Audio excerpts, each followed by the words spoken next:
बारिश रुक चुकी थी, मगर जमीन पर पानी की चमक अभी बाकी थी। गली के नुक्कड़ पर कचरे के ढेर के पास एक दुबला पतला लड़का मिट्टी में घुटनों के बल बैठा बोतलें बीन रहा था। उसके बाल बिखरे हुए थे, कपड़े मिट्टी से सने हुए और आंखों पर काला चश्मा था जो उसकी अंधता को छिपाने की नाकाम कोशिश कर रहा था। उसका नाम था रियान। शहर की रोशनी में उसका कोई नाम नहीं था, कोई पहचान नहीं थी, बस एक खामोशी थी जो हमेशा उसके साथ चलती थी। रियान की उम्र मुश्किल से 17 साल होगी।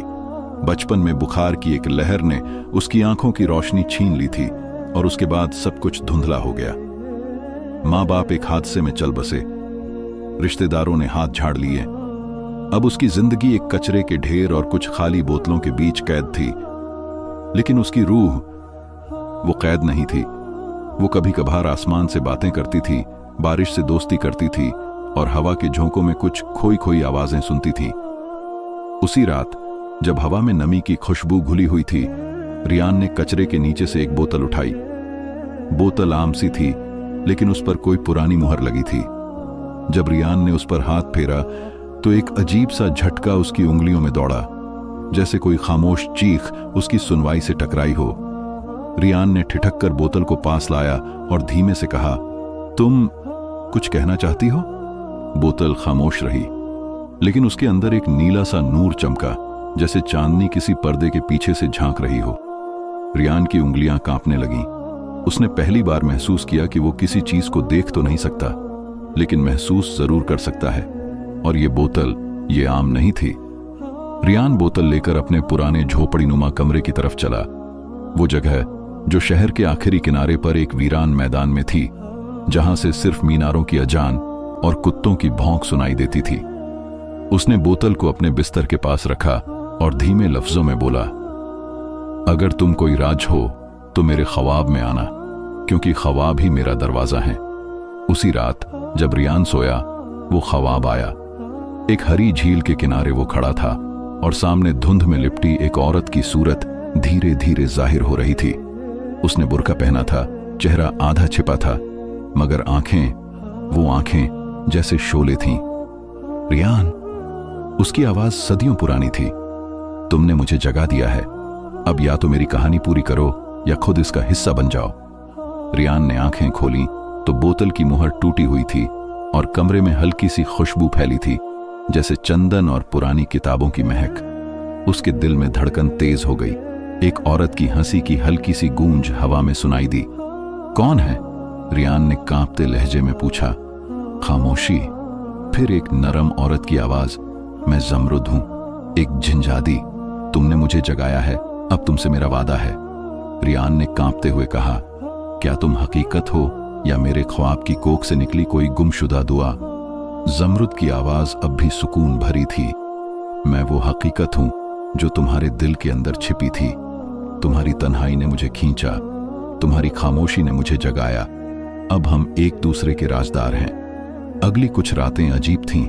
रियान अब ख्वाबों में जमरुद से बात करता। वो उसे जिन्हों की दुनिया दिखाती, किले जिनके दरवाजे सोने के होते, दरिया जिनकी रवानी में नगमे होते और पेड़ जिन पर रोशनी के परिंदे बैठते। जमरुद हंसती, बातें करती और धीरे धीरे रियान के अंदर मौजूद अंधेरे को रोशन करने लगी। लेकिन हर रोशनी की एक कीमत होती है। एक रात जब रियान ने पूछा, तुम कैद क्यों थी? तो जमरुद खामोश हो गई। फिर धीरे से बोली, मैंने मोहब्बत की थी एक इंसान से। उस मोहब्बत ने मेरे कबीले को शर्मिंदा किया। मुझे कैद कर दिया गया ताकि कोई और इंसान मेरे लम्स से बेदार ना हो जाए। रियान ने थोड़ी देर बाद धीमी आवाज में कहा, और अब? जमरुद ने जवाब दिया, अब मैं आजाद हूं, लेकिन तुम्हारी आजादी मुझसे बंधी है। अगर तुम मुझे पूरी तरह कबूल करो तो मेरी दुनिया तुम्हारी हो सकती है, मगर अगर तुमने इनकार किया तो तुम्हारी दुनिया, तुम्हारे ख्वाब, तुम्हारी नींदें सब मुझ में समा जाएंगी। रियान ने खुद को अंधेरे के किनारे पर खड़ा पाया। एक तरफ वो था, उसकी तन्हा जिंदगी, दूसरी तरफ जमरुद और एक ऐसा रास्ता जो ख्वाबों से भी आगे था। उसने पहली बार किसी को चाहा था, किसी को महसूस किया था। उसी लम्हे कमरे का दरवाजा खुला और एक दरवेश सा बूढ़ा अंदर दाखिल हुआ, बाबा नूर शाह। उनकी आंखों में सदियों की थकान थी और चेहरे पर नूर। तुमने वो दरवाजा खोल दिया है जो बंद रहना चाहिए था रियान, बाबा नूर शाह ने कहा। वो झिंजादी तुम्हें अपनी दुनिया में ले जाना चाहती है, मगर तुम्हारी रूह अभी पूरी नहीं। तुम्हें आजमाइशों से गुजरना होगा। मोहब्बत सिर्फ ख्वाबों में नहीं, कुर्बानियों में पलती है।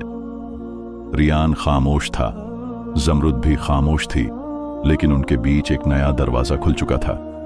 एक दरवाजा जो सिर्फ उनके लिए था, ख्वाब, हकीकत और तकदीर के संगम पर खुला हुआ। उसी रात पहली बार रियान ने दुआ की, न किसी बोतल के लिए, न किसी मोजिजे के लिए, सिर्फ एक लम्स के लिए जो सच्चा हो, जो अपना हो। रियान का दिल किसी गहरे कुएं में डोलती हुई लौ की तरह था। वो रोशनी तो देता था, लेकिन उसके आसपास सिर्फ सन्नाटा था। जमरुद ने उसके ख्वाबों को जगा दिया था, मगर अब उसकी हर जागती आंख, हर खामोश रात एक नई उलझन में उलझने लगी थी। बाबा नूर शाह की वो बात, मोहब्बत कुर्बानी मांगती है, उसके जहन में गूंजती रहती। दूसरी रात जब रियान ने बोतल के पास बैठकर जमरुद को पुकारा, तो इस बार आवाज किसी ख्वाब से नहीं, हकीकत से आई।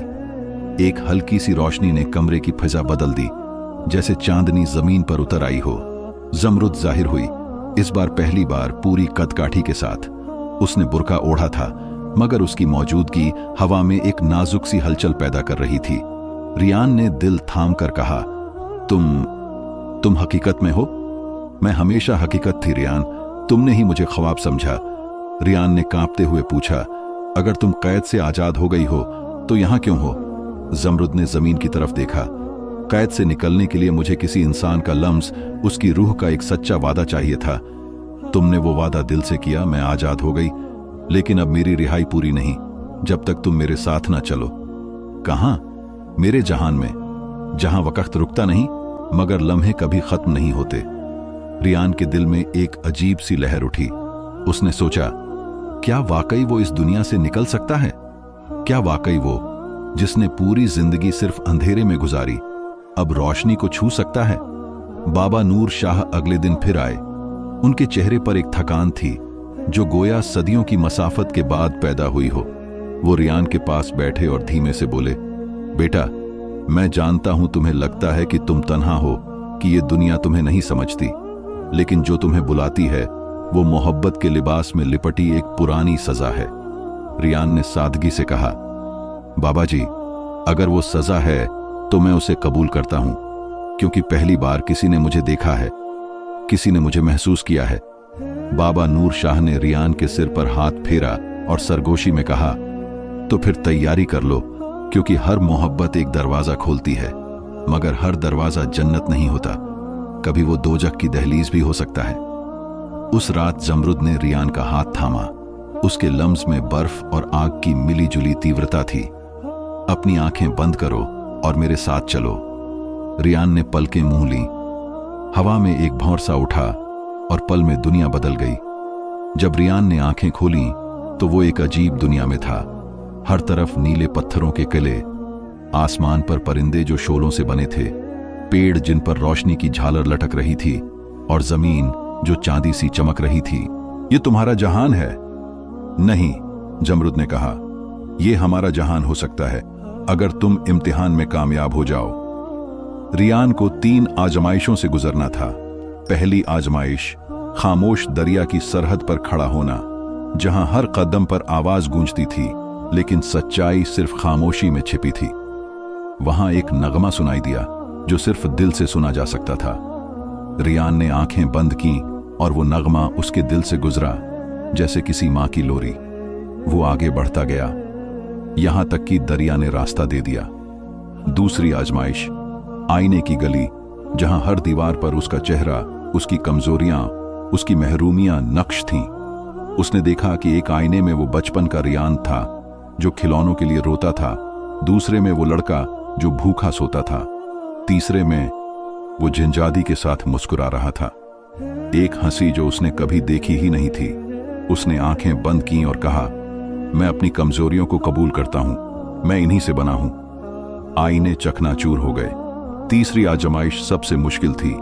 चौथी रात का इंतखाब। जमरुद ने कहा, 4 रातें होंगी, इनमें से सिर्फ एक सच्ची होगी, बाकी 3 धोखा। अगर तुमने गलत रात चुनी तो मैं हमेशा के लिए तुमसे जुदा हो जाऊंगी। रियान ने कुछ लम्हे सोचा। 3 रातें सितारों से जगमगा रही थीं। चौथी रात पूरी तरह स्याह थी, बगैर किसी रोशनी के। उसने कहा, मैं वो रात चुनता हूं जो स्याह है, क्योंकि अंधेरा मेरे लिए नया नहीं और सच्चाई अक्सर पर्दे में होती है। जमरुद की आंखों में आंसू आ गए। तुमने सही इंतखाब किया। रियान ने कहा, मैंने तुम्हें नहीं चुना, मैंने वो चुना जो मेरे दिल में था। तुम उस दिल में थी हमेशा से, लेकिन अभी सब खत्म नहीं हुआ था। अचानक फिजा में एक धमाका सा हुआ। आसमान पर काले बादल छा गए।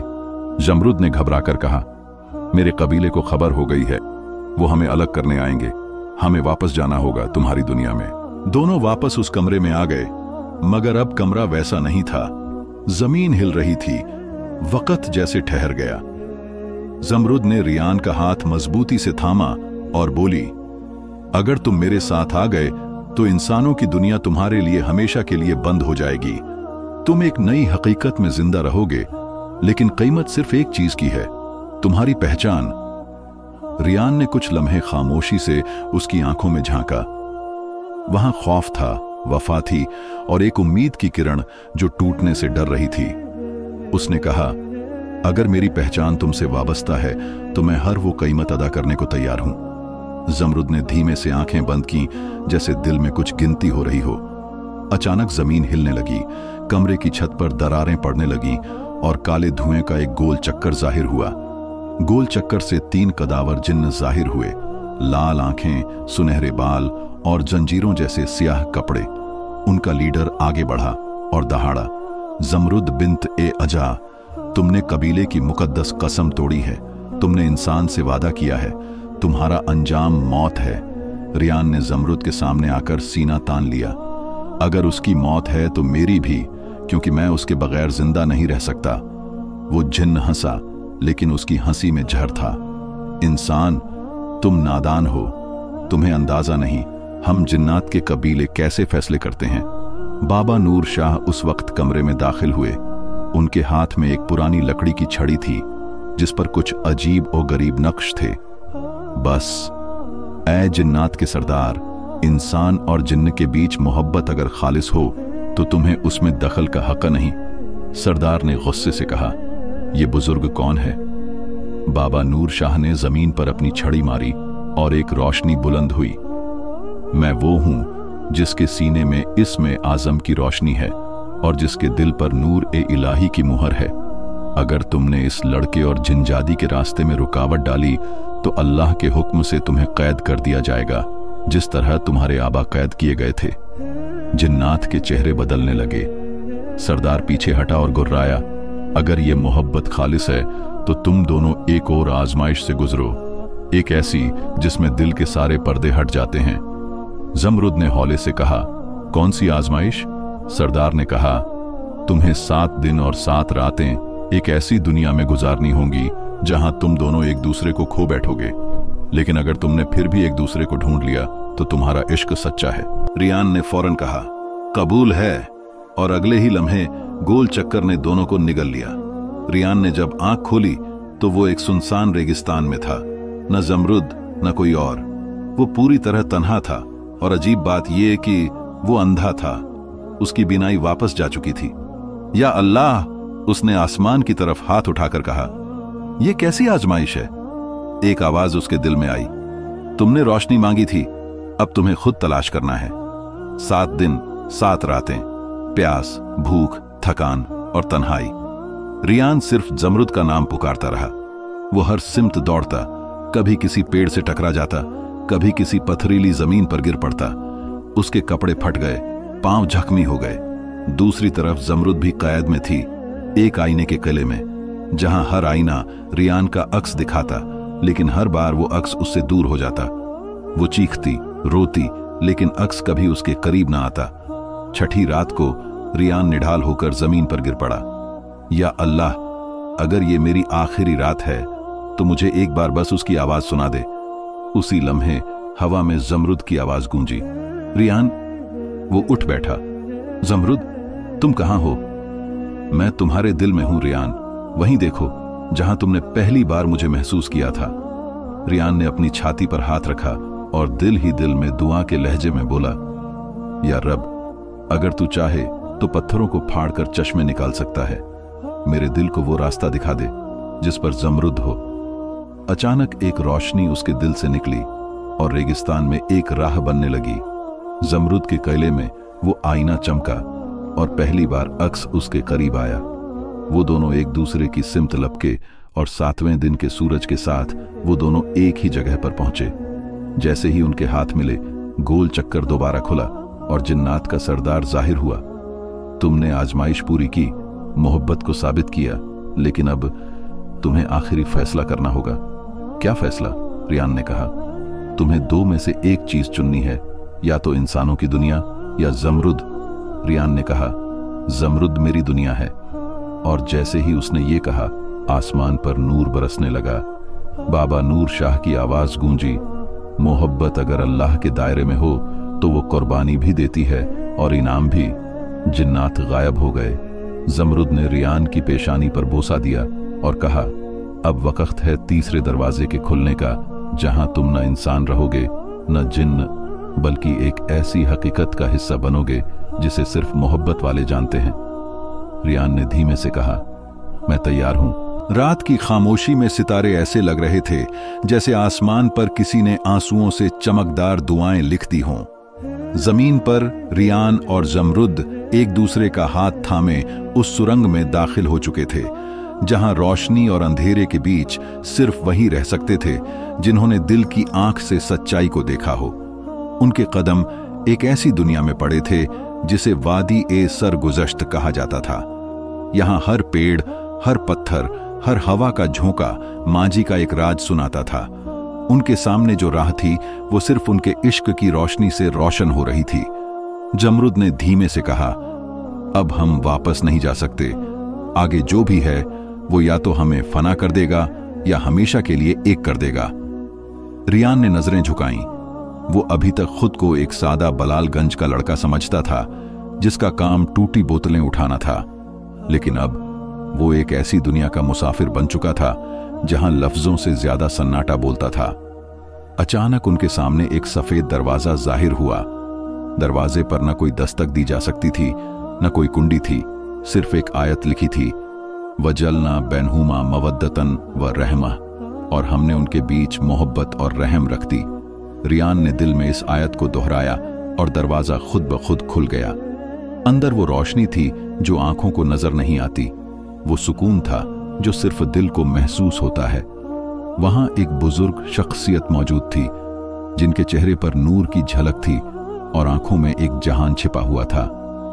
रियान, उनकी आवाज में वो कंपन था जो किसी पैगंबर के लहजे में होता है। तुमने इश्क को जिन्स के दायरे से निकालकर रूहानियत की मंजिल तक पहुंचा दिया है, लेकिन अभी एक आजमाइश बाकी है। क्या आजमाइश हुजूर? रियान ने अदब से पूछा। तुम्हें वो सब कुछ छोड़ना होगा जो तुम हो, अपनी पहचान, अपने ख्वाब, अपनी दुनिया, और जमरुद को भी। ये सुनकर जमरुद का चेहरा पीला पड़ गया।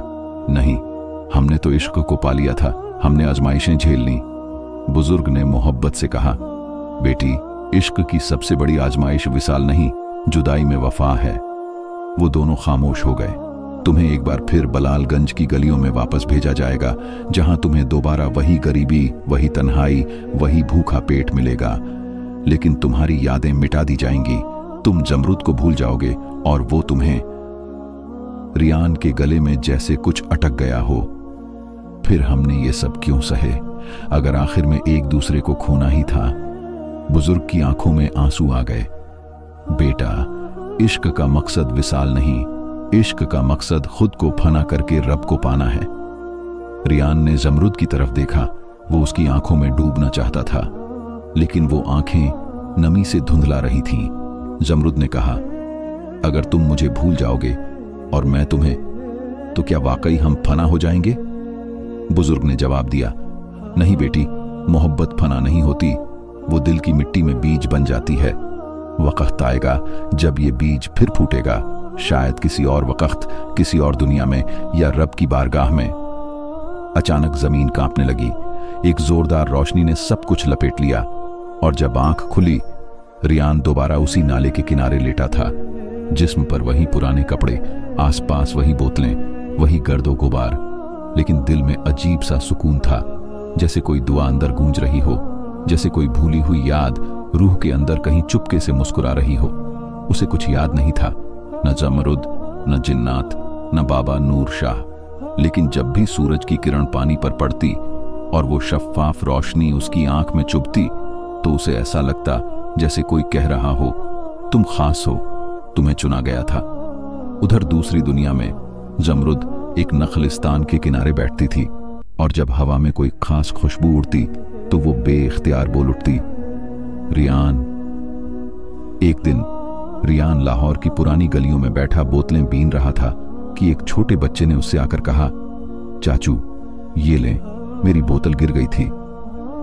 रियान ने मुस्कुराकर बोतल ली, लेकिन बच्चे के हाथ में एक सफेद धागा था, बिल्कुल वैसा ही जो जमरुद के हाथ में हुआ करता था। रियान ने धागा पकड़ा और दिल में एक धीमी सी सदा गूंजी, फिर मिलेंगे, वहां जहां फना हकीकत बनती है और इश्क अब्दी।